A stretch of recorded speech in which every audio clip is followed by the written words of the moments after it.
Yeah, let's get started actually. So today we're very excited to have Anjalie Field. Anjalie Field is a PhD candidate at the Language Technologies Institute at Carnegie Mellon University. She is also a visiting student at the University of Washington, where she is advised by Yulia Tsvtekov. Her work focuses on social-oriented natural language processing, specifically identifying and mitigating potential harms in text and text processing systems. This interdisciplinary work involves developing machine learning models to examine social issues like propaganda, stereotypes, and prejudice in complex real-world datasets, as well as exploring their amplification and ethical impacts in AI systems. Anjalie has published her work in NLP and interdisciplinary conferences, receiving a nomination for the best paper at Social Informatics 2020. She is also the recipient of an NSF Grad Research Fellowship and a Google PhD Fellowship. Prior to grad school, Anjalie received her undergrad degree in computer science with minors in Latin and ancient Greek from Princeton University. Without further ado, let's welcome Anjalie. Hi, everyone. Thanks for having me. So as mentioned, my work focuses on social-oriented natural language processing. So that includes combining methods and frameworks from other fields like political science or economics, with NLP model development in order to expand natural language processing capabilities and be able to tackle social issues, as well as mitigate harms in text processing systems. So to understand why I work on this direction, and I'm going to give you some kind of specific examples of work here later as well. But to understand why this work is important, we can look very kind of briefly at some of the history of model development in NLP. And very early NLP models were all primarily rule-based, but we've seen more recently, more and more a shift towards data-driven methods. So this includes a shift towards statistical models, starting in about the 1980s. More recently, we've shifted more towards neural networks, and then even more recently in the last couple of years towards pre-trained language models, which we're building these models that are getting just trained on more and more data. And a lot of these advances in model approaches have been possible because of advances in compute power and in model development, but they've also been made possible because of the increasing availability of digitized data. So a lot of early data sets in natural language processing drew from a kind of a small number of hand-curated sources like the Wall Street Journal. But now we have all sorts of online news outlets, all sorts of digitized news outlets. We also have lots and lots of social media data, which has become a common source of data for training NLP models. Similarly, Wikipedia has become a huge data source for NLP. And we have as well text data that's now digitized that isn't necessarily online. So this includes things like doctor's notes, which are now stored as electronic health records. And in a kind of classic NLP system, what we do with this data is we feed all of it into some model, let the model learn patterns from the data, and then that model goes on to power user-facing systems. But not all of this data that we have available is necessarily beneficial. And there are a lot of harms that can manifest in this type of text data. So we can have content that is manipulative. So this includes fake news and misinformation. We have content that's toxic, and a lot of the highlight of this is in social media data, though it can occur elsewhere as well. That can be toxic or offensive. And even in domains where people explicitly strive for objectivity. So Wikipedia has a neutral point of view policy. Doctors are, trying to write the best notes that they can in circumstances. But even this kind of data is liable to perpetuating bias, stereotypes, and prejudice. And because natural language processing models are so good at pattern recognition, they're liable to overfitting to these types of data biases. And so that results in the perpetuation and amplification of content that can be toxic or manipulative or discriminatory in the outputs of these models that we're building. So if we had tools to characterize and detect this type of harmful content, we could use it to improve NLP in a number of ways. We could filter out this type of content from the training data that we're using to train these models. We could also filter it out on the output side and prevent models from outputting things that we don't want. And these don't have to be separate pre-processing and post-processing steps. We can add constraints throughout the model training process to prevent the model, to kind of ensure the safety and equity of the model as part of the training process rather than as a separate step. And finally, the more that we can understand and characterize the types of harms that can occur in text, this can allow us to understand when NLP models are liable to perpetuating and amplifying historical injustice and maybe just shouldn't be built at all. So beyond kind of applications to NLP model development, this line of work has a lot of applications to other areas as well. So a lot of times the type of content that people post is not intentionally harmful, and oftentimes people don't intentionally share, say, misinformation. And if we have tools to detect it and to identify it, then we can maybe discourage people from accidentally creating or sharing harmful content to begin with. So this is kind of exciting because it's an area where we could really take a proactive approach to improving online civility. The other area where we could use this, I think, is kind of more common and what most people think of, which is more on the content moderation side and in more of a reactive way. So we could filter out harmful content from, say, technology platforms or other types of settings.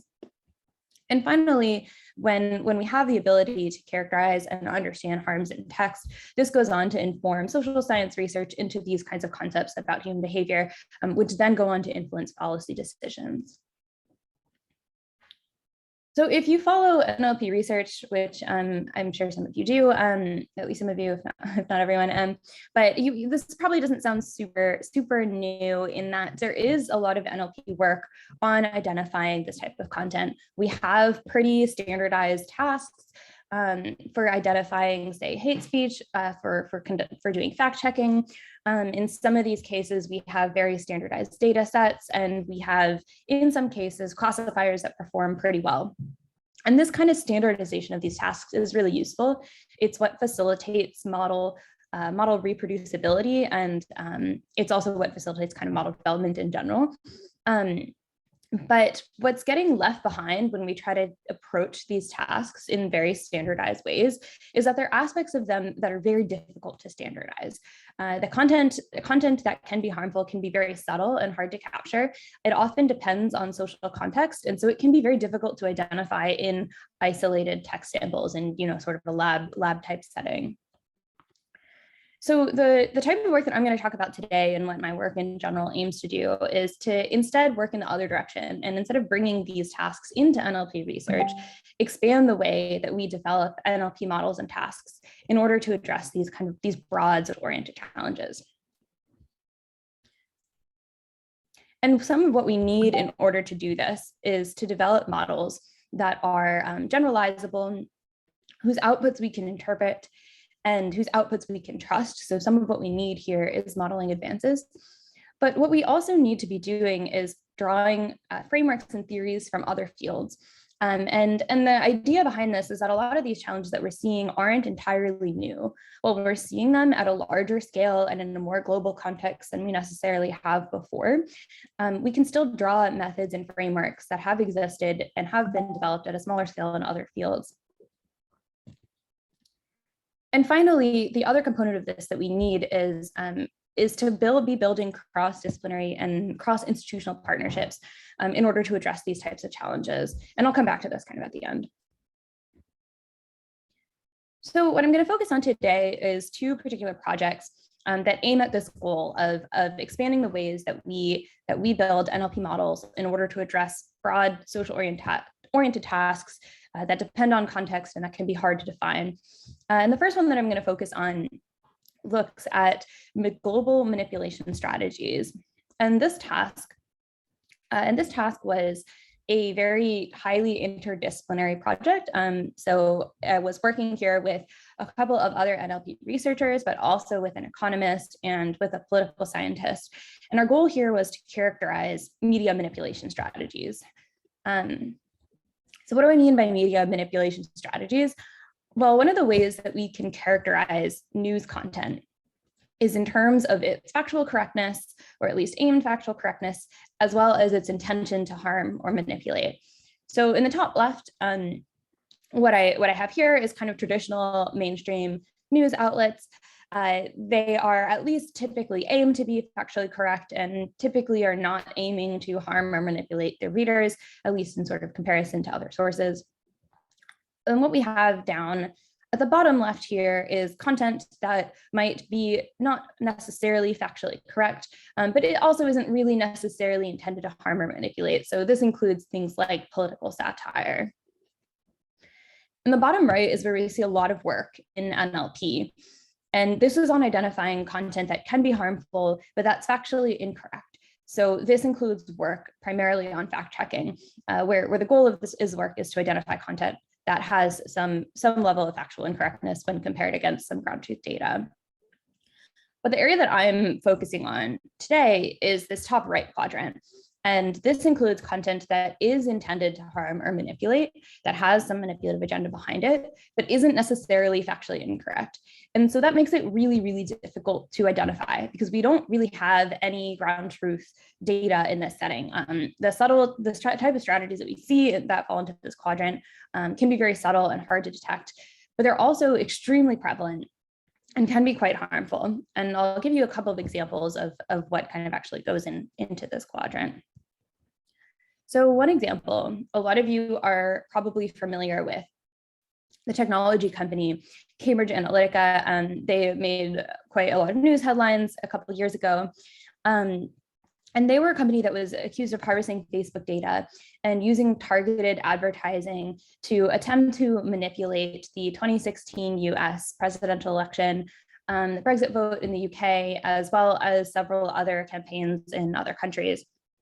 And their activities were exposed by whistleblowers in 2018.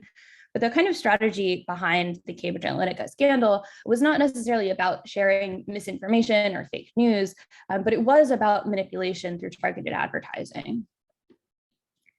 In another example, a group of political scientists conducted an analysis of a leaked email archive that was leaked from an internet propaganda office in China.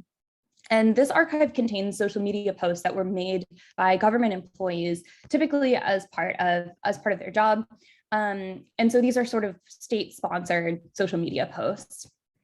And what they found in this archive was that most of these posts consisted of generic positive messaging, so things like patriotism, inspirational quotes, and that these posts were timed in bursts, often around times when there might be some sort of collective action, so things like anniversaries of protests.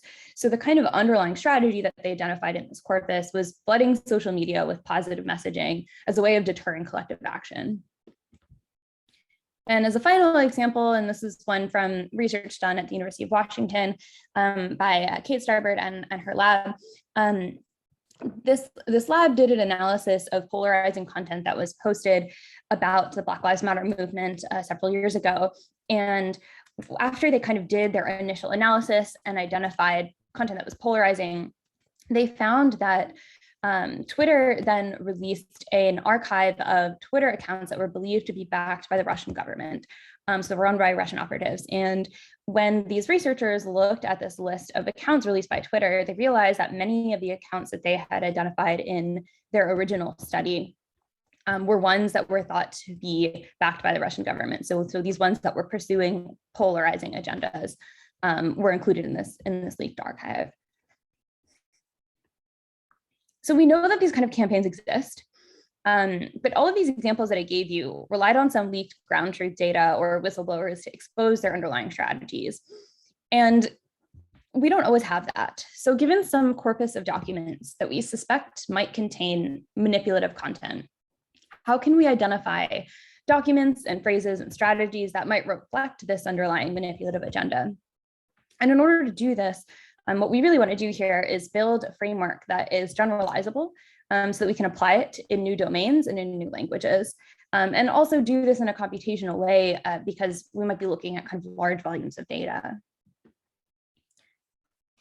The starting point here that we draw from is goes back to this idea that while we're seeing these campaigns more frequently and at larger scales, they're not entirely new. They have been well studied in political science and communications research. And from this existing research, we can derive one of the kind of common frameworks. So the framework that we focus on identifies three main components that are common methods for media manipulation. The first one is called agenda setting, and this focuses on what topics are discussed in media coverage at all. The second one is called framing, and this focuses on how those topics are covered. And the third one focuses on priming, which is what effects that reporting has on the public opinion.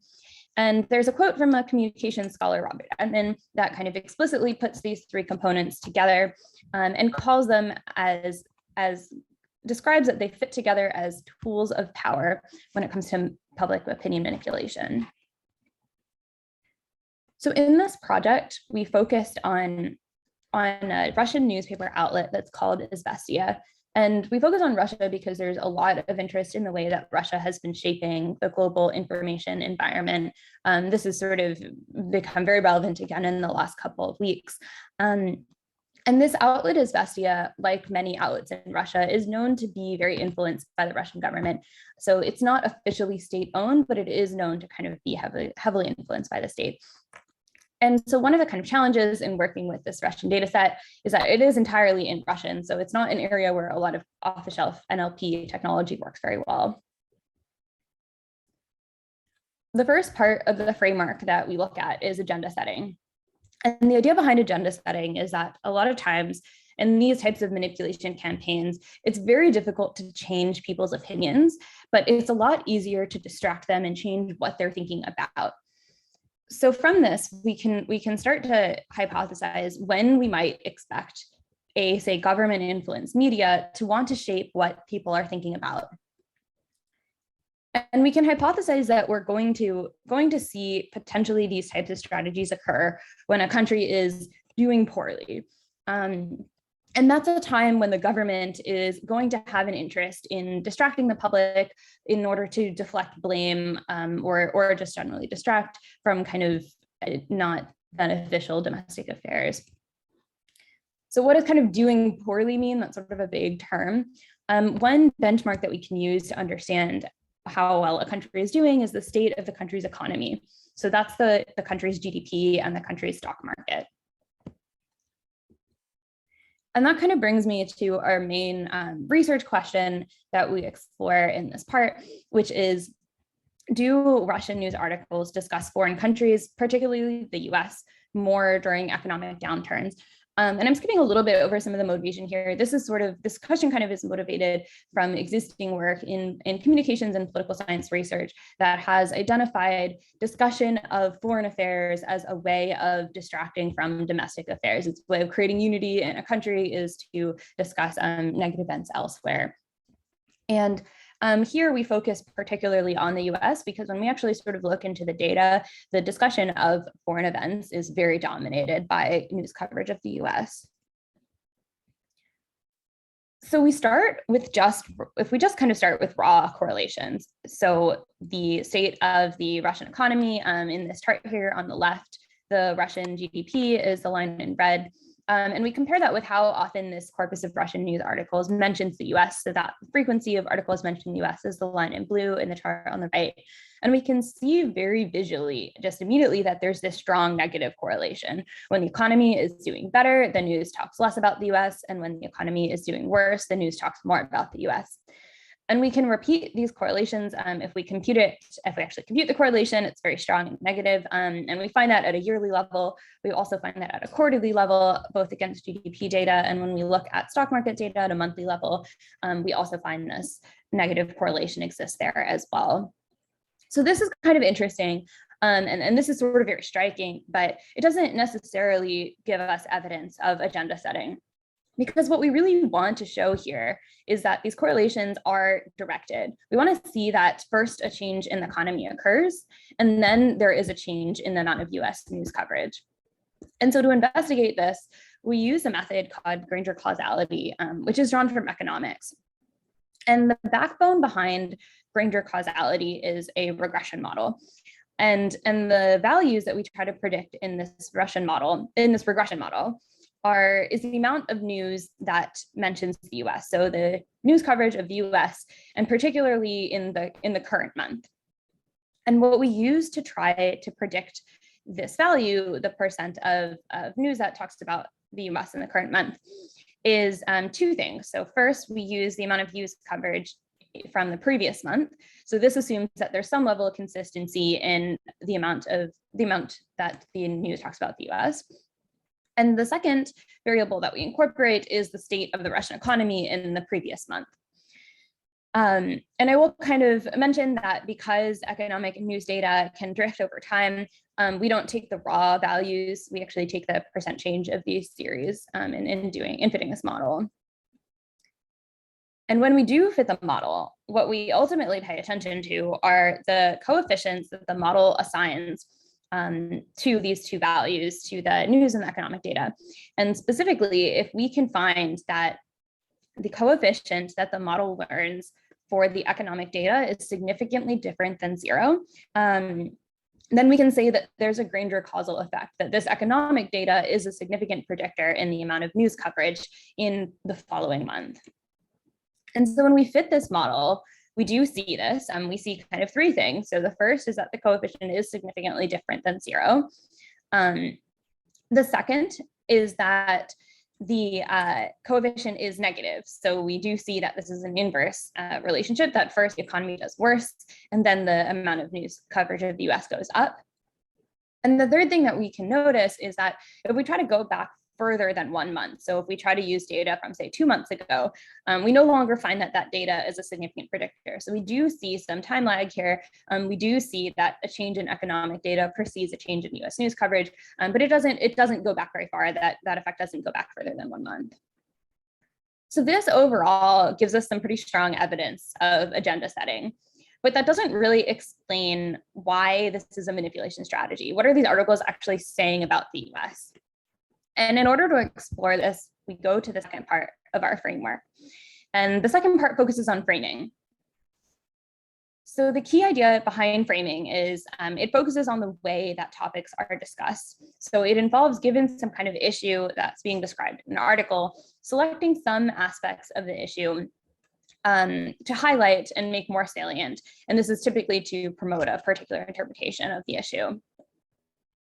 And framing can happen at a couple of different levels. So one of these levels is at sort of a subtopic level.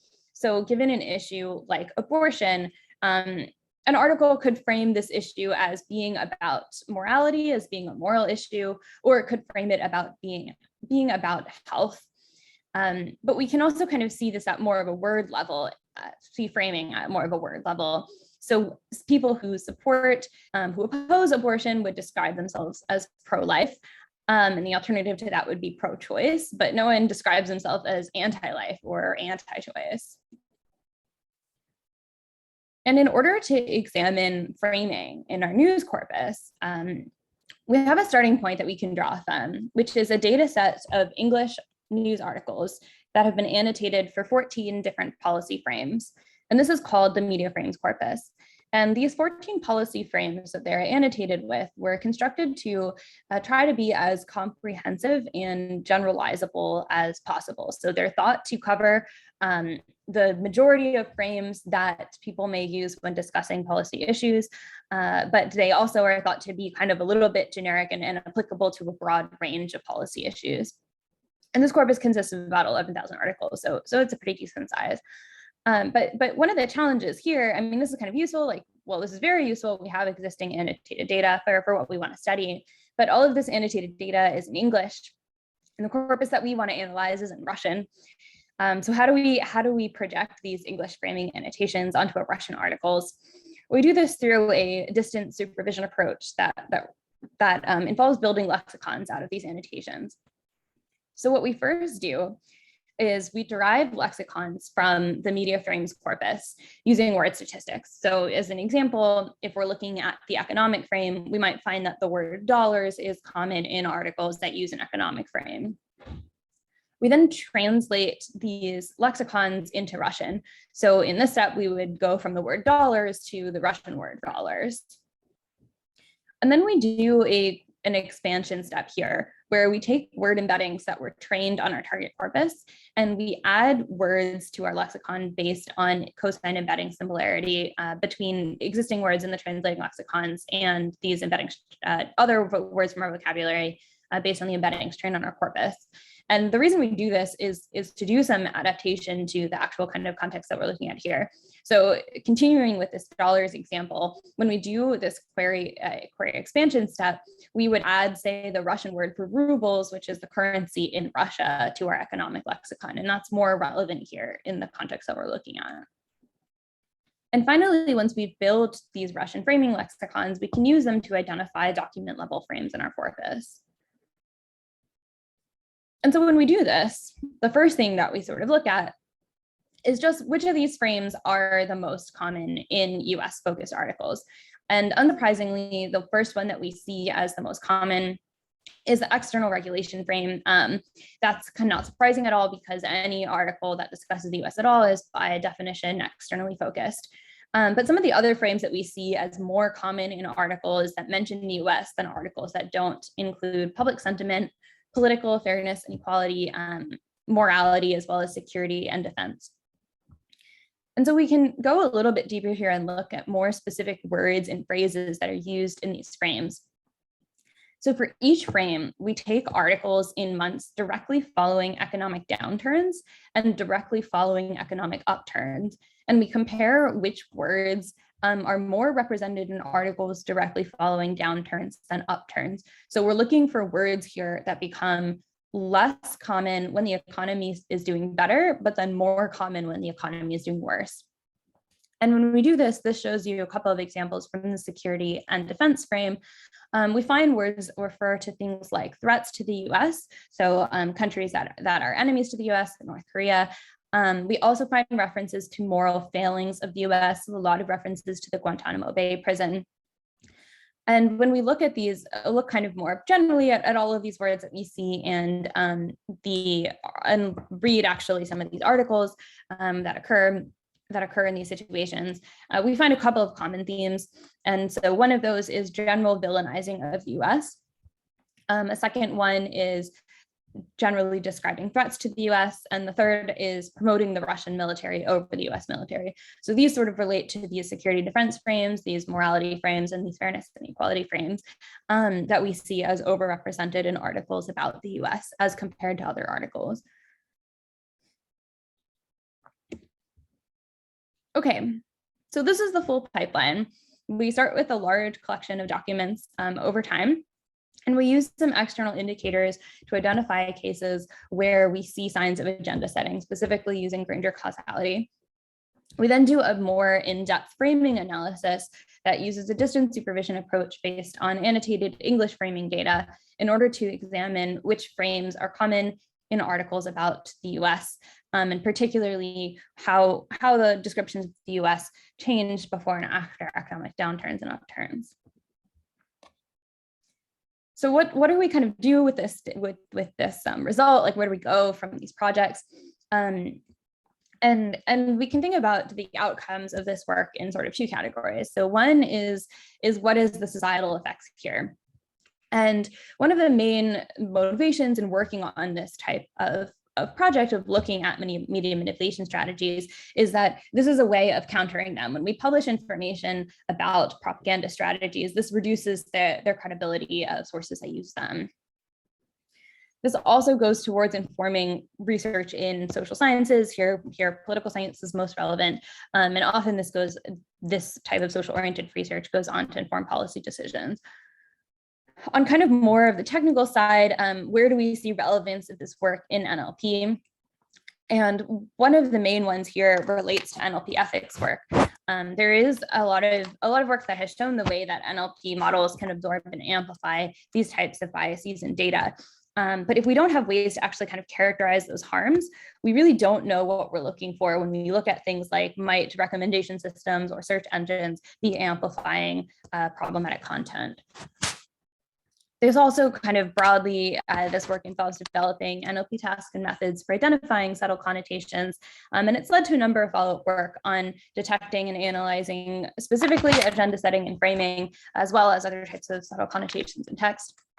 So some of this is work that we ourselves have done, so like myself or some of my lab mates. And one of these projects, follow-up projects we did on this work involved examining polarizing content on Indian and Pakistani social media following a terrorist attack. We've also looked at cases where we don't necessarily think these types of content that has the potential to be harmful or manipulative might not be so intentional. And so this includes looking at biases in the ways that people are described in news outlets. So specifically, we looked at media coverage of the Me Too movement, as well as in other types of news and Wikipedia articles more generally. And I'm going to talk a little bit about this direction next, which is identifying these types of biases that might manifest in text that aren't necessarily intentional, that are often sort of implicit.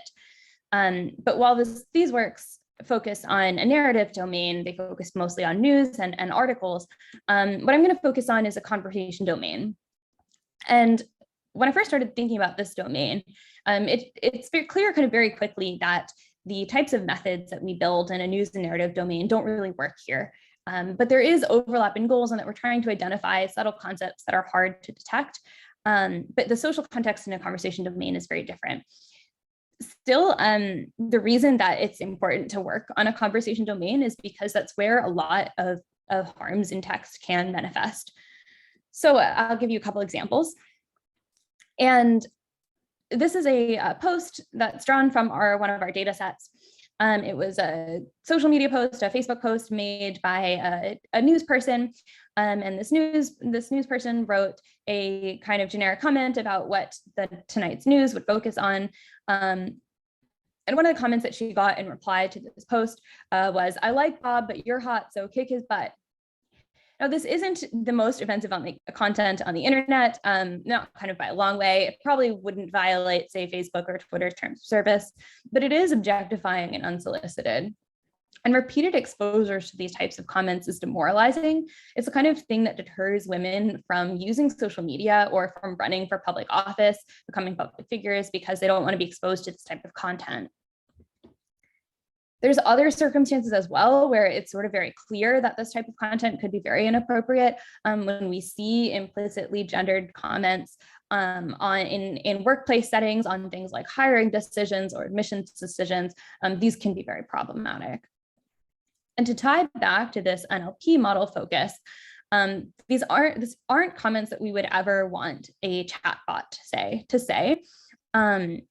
And so they're not something that we would want an NLP system to output. So this is our goal in this project, is to be able to detect these types of subtle gender biases. And this includes things like microaggressions, objectifications, or condescension in second person speech in a conversation domain. And while there is a lot of work in NLP on identifying toxic language, identifying hate speech, those types of models aren't going to capture this type of content. It's not necessarily overtly offensive. It's not even necessarily negative, but it is condescending and objectifying. Even though existing models that are trained for hate speech detection won't recognize this type of content, it may seem like we can still take a sort of classic NLP approach to this type of problem. We could scrape a bunch of social media data from some platforms. We can pass it off to some crowd workers, ask them to annotate it as containing gender bias or not containing gender bias. And then we can train a supervised classifier to detect bias. But the problem with this approach is, well, there are a couple of challenges here, but the one I'll mention is that we're looking to identify biases that can be subtle and implicit and dependent on context. So it's really difficult for annotators to recognize, and any kind of annotations we might collect in this domain are going to be influenced by implicit biases held by the annotators themselves. So what we do instead here is we hypothesize that comments are likely to contain gender bias if they're highly predictive of gender. And we can propose a counterfactual around this, which is like, would the addressee have received a different text, a different comment, if they had a different gender? And what we do based on this intuition is we can train a classifier that predicts the gender of the person that a text is addressed towards. If the classifier makes a prediction with high confidence, so it's a comment that was addressed to a woman and it's something that someone really wouldn't have said to a man, then we say it probably contains gender bias. There are some challenges that we have to account for here, which is that text is likely to contain data confounds that are predictive of gender, but that aren't indicative of bias. And we identify three primary confounding factors in our model. So the first one is just overtly gendered keywords. A text addressed to a woman might use a word like ma'am, and a text addressed to a man will use a word like sir. But these aren't really signs of bias, it's just overtly gendered language. The second factor we have to account for is motivated by the fact that comments are not posted in isolation, they're posted in context. And so their comments are likely to contain references to surrounding context. And this is something that we need to account for. And I'll discuss this in a little bit more detail in a moment. And the third trait that we need to account for is traits of the people in the conversation, so particularly traits of the addressee other than their gender. So of these confounds, the first one is the easiest to account for. We can just substitute out overtly gendered terms using keyword lists. So we can replace words like sir with a more neutral term. And so this is what we do, and we do this using existing sources as well as some word lists derived from our data. The second one that we need to account for, which is surrounding context, is a little bit more complicated. But first, let me kind of give you an example as to why this is a confounding factor in our model. So one of the data sets that we look at is Facebook comments addressed towards female politicians.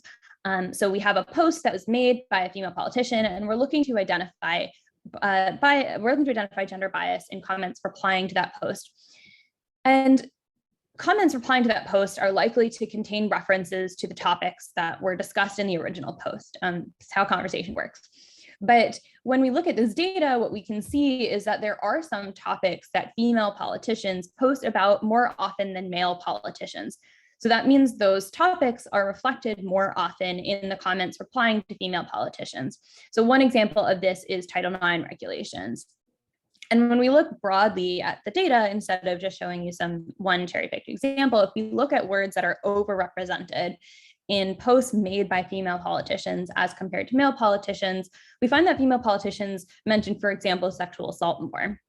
And so what that means is if we train a classifier on comments replying to these posts, it's likely to learn that references to sexual assault or Title IX are predictive of a female addressee, but that's not really a sign of gender bias because it's a direct reflection of the original topic that was posted about.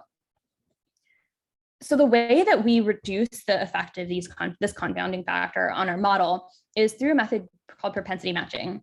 And this is a method that was originally developed for causal inference studies. And our sort of overall goal in this project has some alignment with causal inference, in that we're trying to identify content that is caused by the gender of the addressee and not caused by other confounding factors. So what does propensity matching look like in this setting? We start by training a text classifier on posts made by, say, male and female politicians. And we train this classifier to predict the gender of the person that the post was written by. And we take the output of this classifier as propensity scores. So these are estimates of the probability that the post was written by a woman, Then we for each post that was actually written by a woman, we match it to a post that was actually written by a man that has the most similar propensity score. And we discard any data that we can't match. So what we're doing here is we're balancing our training data set in terms of how much preceding context is predictive of gender. And when we do this and we look at the word statistics in the training data set, after we do propensity matching, we no longer see these words as strongly associated with men and women in our training data. So that means if we then train a model on this newly balanced training data set, we don't expect it to learn words that are predictive of preceding context because we've broken that association between gender and preceding context in our training data. So the last part of our model here is what the last thing that we need to account for in our model is traits of the addressee other than their gender. And to understand why this could be confounding in our model. I have a couple of examples here, again, drawn from our data set of female politicians. And what we can see is that comments often reference traits of the addressee, like their occupation, sometimes even their nickname, even like kind of individual nicknames that are correlated with gender. And unlike propensity matching, unlike this preceding context where we use propensity matching, these types of confounding variables aren't necessarily explicitly observed. We don't have a list of all of these references that commenters make the way that we have the actual kind of posts that comments are replying to. And one of the other factors here is that these references made by comments are often very unique to individuals. So we can't really just match these away. Like we can't find another female senator from Massachusetts that commenters addressed by commenters addressed as Lizzie. Like given that we try to match that away, we need to find a male person with those same characteristics, and that's not possible. So instead, what we do is we start by representing these latent traits and these traits of the addressee as a vector. And we construct this vector so that each element of the vector contains an estimate of the probability that the comment was addressed towards a particular individual in the training corpus. So the first element might reflect the comment's association with Elizabeth Warren, and the second element might reflect the comment's association with, say, Hillary Clinton. And we estimate these probabilities using word statistics from our data. Then, if we go back to our actual gender predictive model, we construct this model to consist of an encoder and a classifier. And so the encoder produces a vector representation of our input comments that gets passed to the classifier, which then trained to predict the gender of the person that the comment is addressed towards. And this is just using a standard classification cross-entropy loss over the data. So after we train this classifier, this encoder and classifier, we expect the representation produced by the encoder to contain features that are predictive of gender, but we also expect it to contain features that are predictive of these latent traits that we don't want the model to learn. So then what we do is we introduce an adversarial component into this model. And we start by passing the representation produced by the neural encoder to the adversary and using that representation to explicitly predict the vector representation of the latent traits. We then alternate between training the adversary and between updating the encoder and the classifier. And when we update the encoder and the classifier, we use a two-part loss function. So the first part is just standard cross-entropy loss over our final classification task. And the second part is cross-entropy loss between the representation produced by the adversary and a uniform distribution. So what this two-part loss function is doing is incentivizing the encoder to produce a representation that is predictive of gender in general, but that's not predictive of this latent trait factor that we don't want the model to learn. And we can evaluate how well this works by creating test and training data splits that have no people overlap between them. So we put all comments addressed to, say, Elizabeth Warren in the training set, all comments addressed to Hillary Clinton in the test set, and we examine how well the model performs on that held out test data. And so if we see improvements there, which we do see, that implies that the model is learning features that are predictive of gender in general and not that are predictive of individuals in the training corpus. So this is what the full pipeline looks like. And we train this pipeline over two different data sets and evaluate it. And one of the things that we can look at here is, I'm gonna skip over this in the interest of time. One of the things that we can look at here is what features the model identifies as predictive of bias. And when we do this in two settings, so we look again at this data set I referenced before of Facebook comments addressed towards female politicians, the signals that the model identifies as predictive of bias include references to the women's force, the women's competency, so using words like force or situation, as well as towards domestic affairs, so references to their families, their spouses, words like love. But when we repeat this in a data set of comments that's addressed towards other female public figures, so people like actresses and tennis players, we instead find that the model actually focuses on appearance and sexualization as indicators of gender bias. So that includes words like beautiful, as well as sexy and love. And so these are, this kind of goes back towards the motivation in building this model in this way at all, because we see that bias can manifest differently in different domains. So that means it's very difficult to collect annotations around. And even if we were able to collect annotations in one domain, they probably wouldn't translate well to a new domain. All right, so I'm going to take just a couple minutes to talk about some future and ongoing work, but I'll try to wrap up soon so that there's time for questions. This is kind of the original view that I started with, which is the ways that we expand natural language processing to address broader social-oriented tasks, involve model development, as well as integration with theories from other fields. But what I've kind of focused on today is some of the more explicit modeling approaches, but not all of the solutions here are technical. And a lot of the ways that we can expand natural language processing capabilities is through partnerships with industry, government, nonprofit agencies, as well as fostering cross-disciplinary partnerships within academic research. And thinking critically about who is building NLP models. We can't conceive of social-oriented natural language processing research unless these systems are being developed and built by communities that are as diverse as the ones who use them and are affected by them.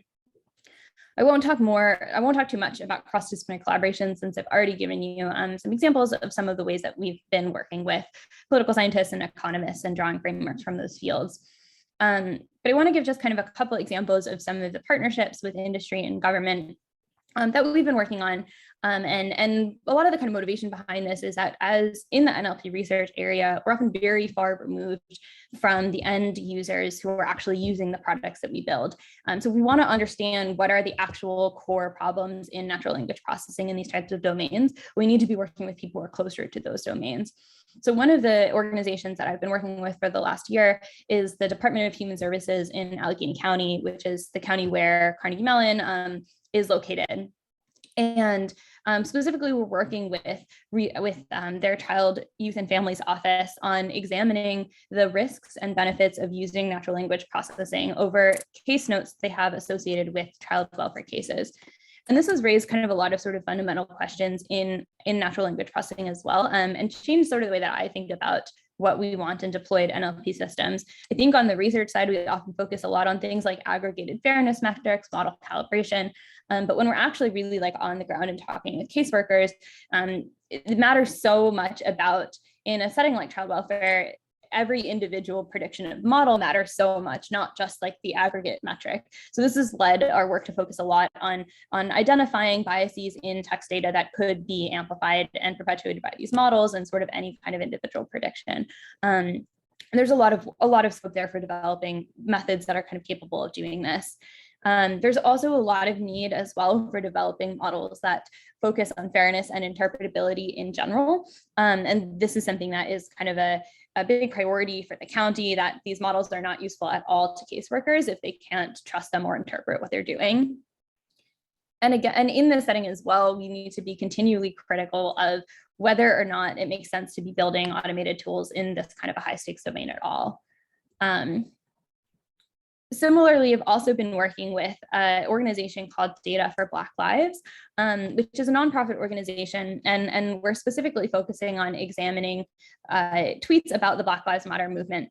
And here again, we've been seeing kind of very core questions of need for new development of models, as well as integration for methods from other fields. While there's a lot of NLP work on, say, social media analysis and a lot of network science work on social media analysis, there's not a lot of work that really integrates both the network approaches and the language approaches. One of the other limitations is that social media these days is more and more using less words and more images, and this kind of leads rise to the need for more multimodal approaches in this setting. And as before, we wanted to continue being critical of whether or not we should be building automated tools for these types of approaches at all.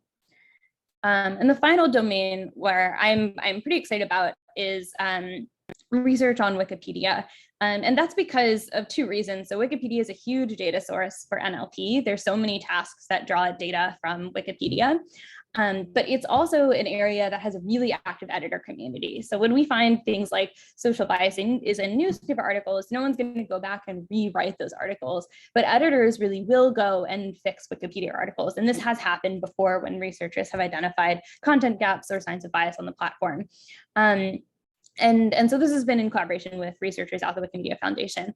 And there's a lot of scope here for developing methods to identify content gaps and social biases that manifest on the platform, as well as investigating how these types of content can get perpetuated by NLP models, and how to prevent that amplification and perpetuation from happening in the sort of vast amount of NLP models that are trained on Wikipedia data.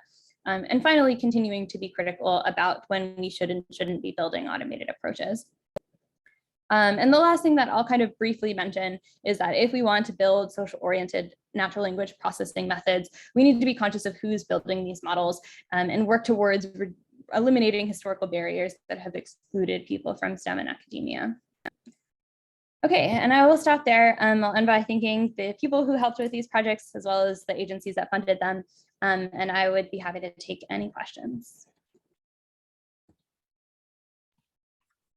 Yeah, thanks, Anjali. What a delightful talk. It's a wonderful exemplification that NLP is both a very powerful tool for studying social phenomena and can also make social compact. Yeah. I'll kick off with like 2 questions that I have, and then other people can feel free to add more questions.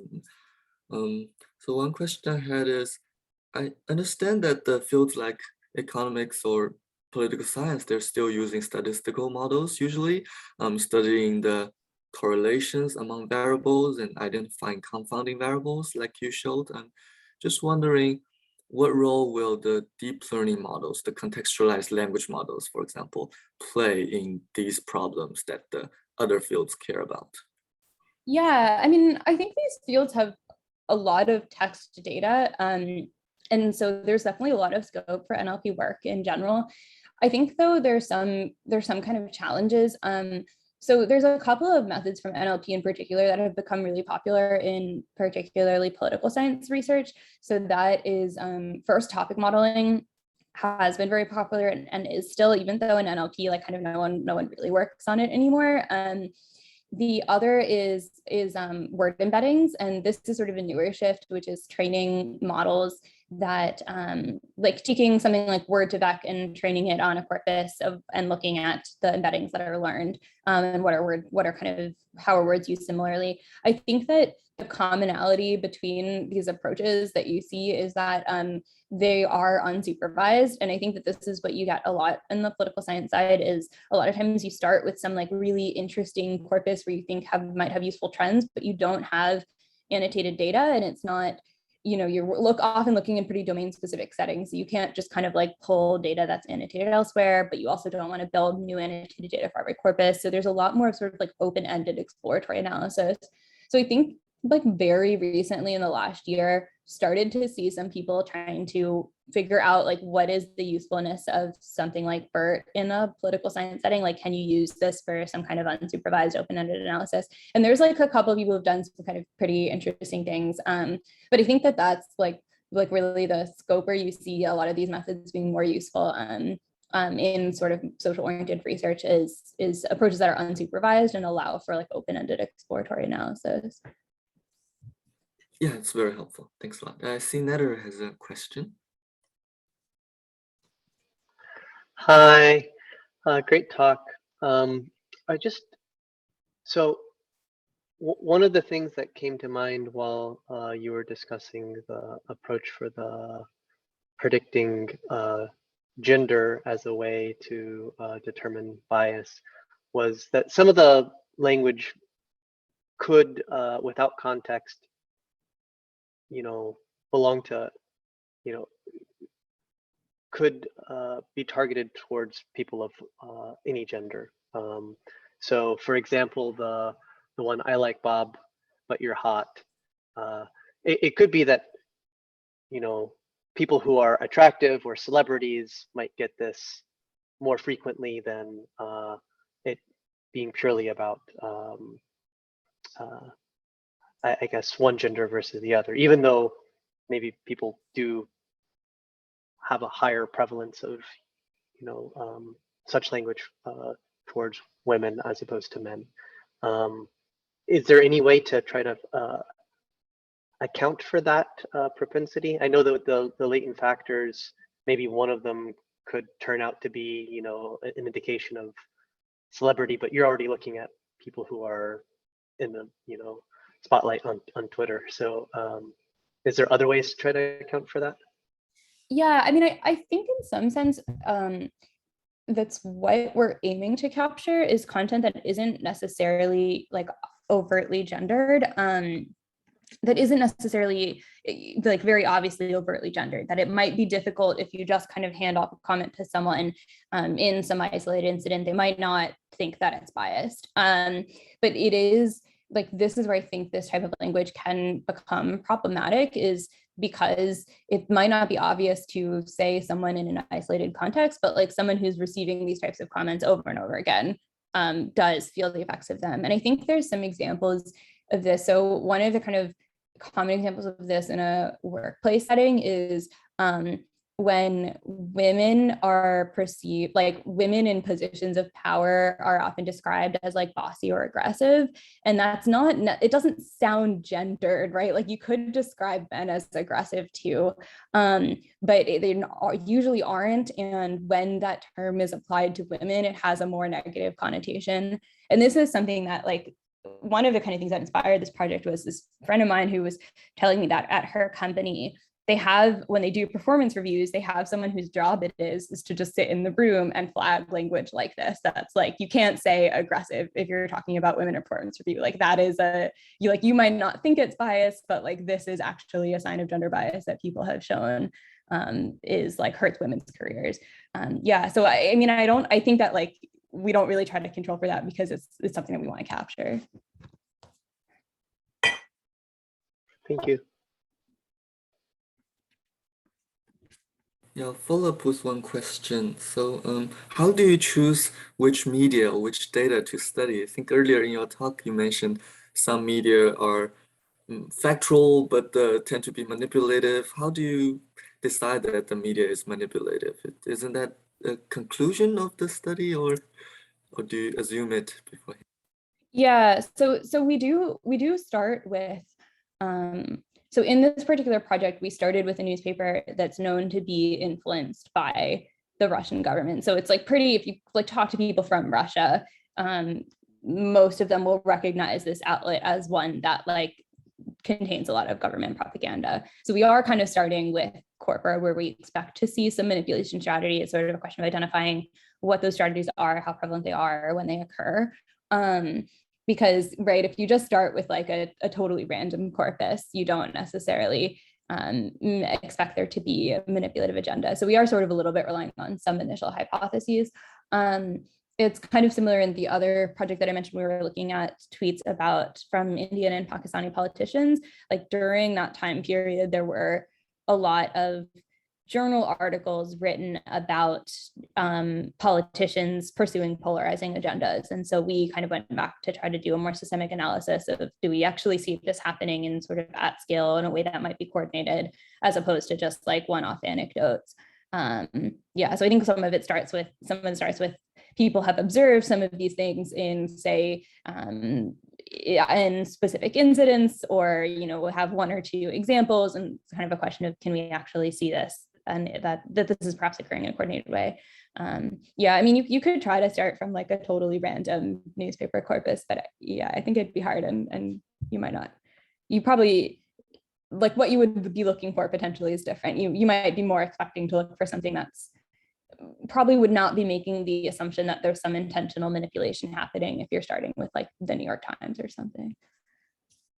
Yeah, wonderful. Just to know what we're looking for beforehand. Yeah. Ankita had a question. Yeah, hi Anjali, thanks for the great talk. This is more of a technical question. When you were explaining how you account for latent traits as confounders, so as I understand, you considered a vector which has number of comments from each politician, and you considered that to be a representative of the latent traits of these politicians. Is that my right understanding? And can you give a bit more intuition around it? I'm just trying to understand why the number of comments received by a politician is representative of their latent traits. Yeah, so I didn't go into like exactly how the vector is constructed, but maybe I can do that quickly. So what we're ultimately trying to do is encourage the model to learn